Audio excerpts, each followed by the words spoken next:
bueno, queremos saber justamente cómo se puede recuperar nuestro bosque nativo que queda destruido después de estos fuegos. Está con nosotros ya en el estudio Álvaro Promis, él es director del Departamento de Silvicultura de la Naturaleza de la Universidad de Chile, justamente para comentarnos al respecto. Álvaro, muy buenos días, muchas gracias por acompañarnos, gracias por la paciencia. Debemos ser transparentes y decir que estás sentado aquí con nosotros hace un ratito, pero producto de lo que está ocurriendo te tuvimos que hacer esperar. Bien, muchas gracias a ustedes por la invitación. A ver, cuando estamos viendo la región del Biobío, en general los lugares aledaños a lo que son estos focos de incendio son más bien plantaciones forestales, pero también hay flora y fauna nativa. ¿De qué especies estamos hablando? Bueno, en la zona de Biobío, claro, la mayoría de la superficie corresponde a plantaciones de pino, pero es una zona en que converge naturaleza o bosques tanto de la zona más austral del país, con vestigios más subantárticos, como también elementos florísticos más de la zona norte y algunos hasta quizás muy endémicos propios de la zona particular de la zona de la zona central.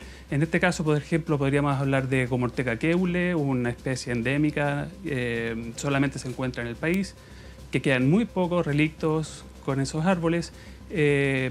También podríamos hablar de Pitaya punctata o pitao. También uno podría hablar de...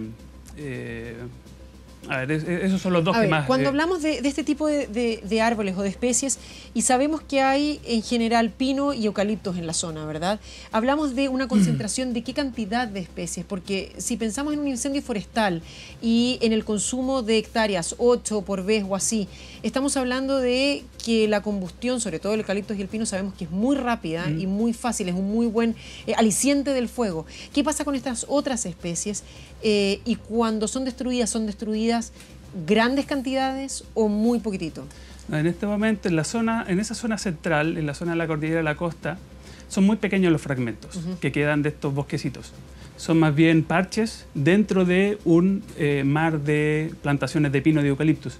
Entonces, que el incendio esté afectando con una gran presión e intensidad en las plantaciones de pino, al mismo tiempo está actuando con una gran intensidad y presión sobre los pequeños fragmentos de bosque nativo.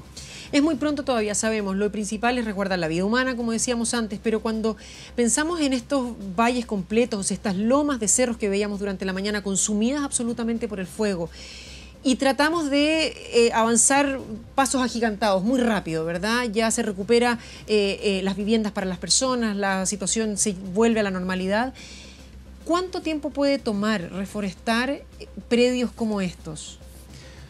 Bueno, siempre va a depender del desarrollo económico de la zona, va a depender de quiénes eran los propietarios de los terrenos, va a depender de cuál es la cantidad de plantas que se cuentan como para poder desarrollar los proyectos y el recurso económico o el presupuesto que tenga la familia, el presupuesto que tenga el país o el presupuesto que tenga la empresa.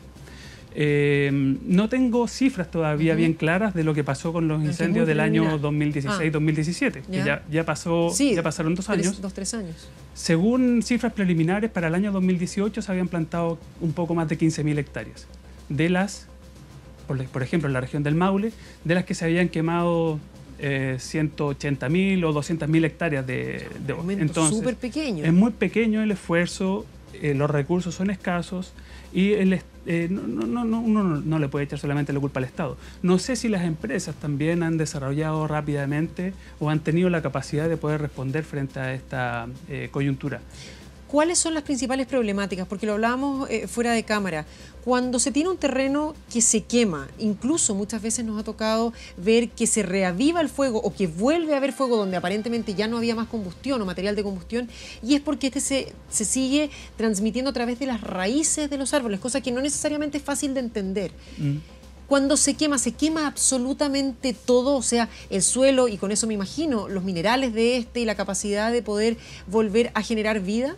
Bueno, yo no soy entendido en fuego, en la ecología del fuego, pero sí uno puede tener antecedentes de que va a depender del tipo de incendio. Si es un incendio de copa, es un incendio superficial o es un incendio subsuperficial como el que cuentas tú, en el que puede haber una mayor intensidad y afectación del incendio sobre el ambiente.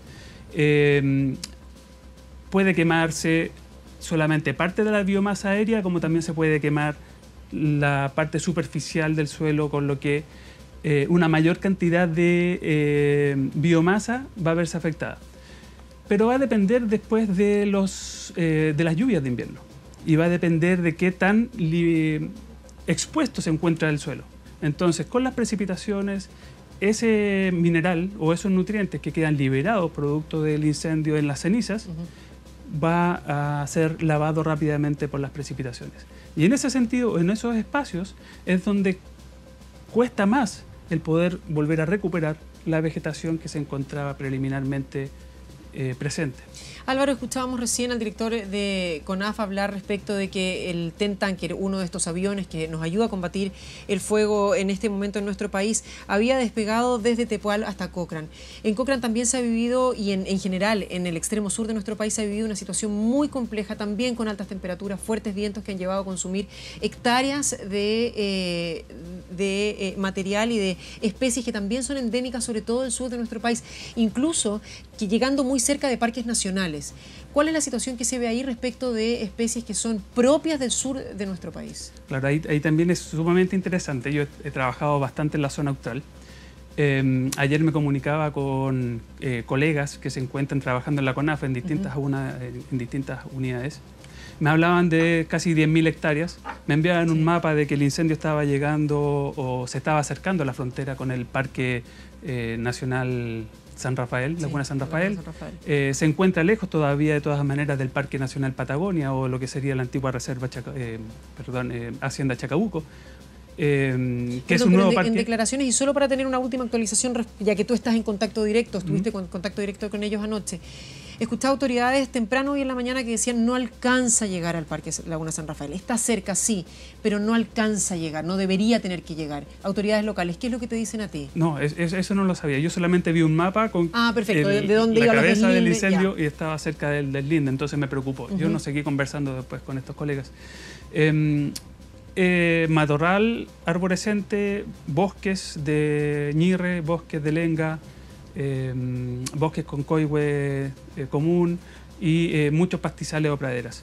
Lo importante de la zona austral, o sea, desde un punto de vista de conservación o desde el punto de vista ambiental, hay dos grandes teorías o hay dos grandes enfoques. Un enfoque va destinado a que tenemos que provocar grandes esfuerzos o llevar grandes esfuerzos a tratar de proteger aquello que se ha encontrado o que se encuentra hoy en día más desprotegido, como es toda la zona central de Chile, donde hemos tenido un gran, desde la colonia, desde la colonización, una gran transformación del paisaje.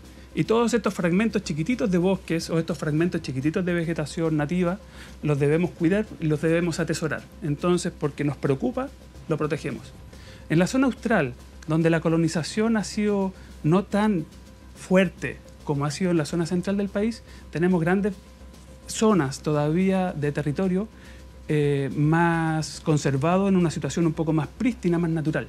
Y desde ese punto de vista, el enfoque de conservación es tanto o más fuerte como el que hemos tenido en la zona central, porque todavía nos queda una condición natural que es poco probable de poder mantener en el tiempo si es que no hacemos los esfuerzos necesarios para poder mantenerla. Justamente, Álvaro, cuando hablamos de esa capacidad de mantención, ¿qué tantos recursos tenemos de conservación de estas especies que son propias de esa zona? Y con eso me refiero a, este incendio se sigue propagando y consume grandes hectáreas. ¿Tenemos semillas de ese tipo de árbol? ¿Tenemos muestras? ¿Tenemos estos plantines de estos árboles?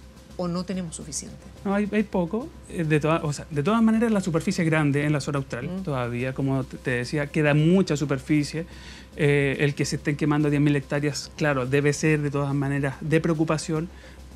Hay mucha más superficie todavía con bosque nativo. Pero todo esfuerzo de conservación es importante. Y los viveros en la zona austral son muy pocos. La CONAF es la que ha tratado de mantener en reservas y en algunos espacios una mayor contención, no de semillas, sino de plantas. Pero una cosa importante de todas maneras desde el punto de vista natural, la naturaleza es sabia y después de 1 o 2 años si es que ese espacio no vuelve a tener un incendio encima, si es que ese espacio no vuelve a tener un uso ganadero intensivo, se recupera y se regenera. ¿Cuánto toma que se regenere? Porque y a lo que iba mi pregunta anterior es conocido que tenemos estos viveros de los cuales tú hablas, pero cuando vemos países en el extranjero y siempre tenemos que entonces compararnos respecto a los recursos que destinamos o no, vemos que tienen grandes cantidades de estos, justamente de estas plantas chiquititas, de estos plantines para poder reforestar en situaciones naturales, ni siquiera considerando incendios y menos de esta magnitud. Por lo tanto, es qué tan conscientes y qué tantos recursos destinamos a aquello. Son muy pocos. La destinación de recursos. Pero te voy a dar dos ejemplos, dos cosas en las que he estado trabajando. Uno, por ejemplo, en la erupción del volcán Chaitén, que se encuentra en la zona, bueno, cerca de Chaitén, al frente de la isla de Chiloé. Después de 4 años de la erupción del volcán, que fue una explosión con fuego, con situaciones quemadas, como se encontraba dentro del en esa época santuario de la naturaleza Douglas Tompkins o Pumalín, la vegetación se recuperó rápidamente. A los 8 años después de la erupción del volcán ya parte o la mitad de la superficie se encuentra con unas características cercanas a lo que va a ser un bosque y otra todavía está en un matorral acercándose al bosque. Entonces la naturaleza, si es que no la intervenimos, es sabia y rápidamente regresa a una condición más natural. En la zona de la región del Maule, en un bosquecito en el cual estamos trabajando, que tenemos un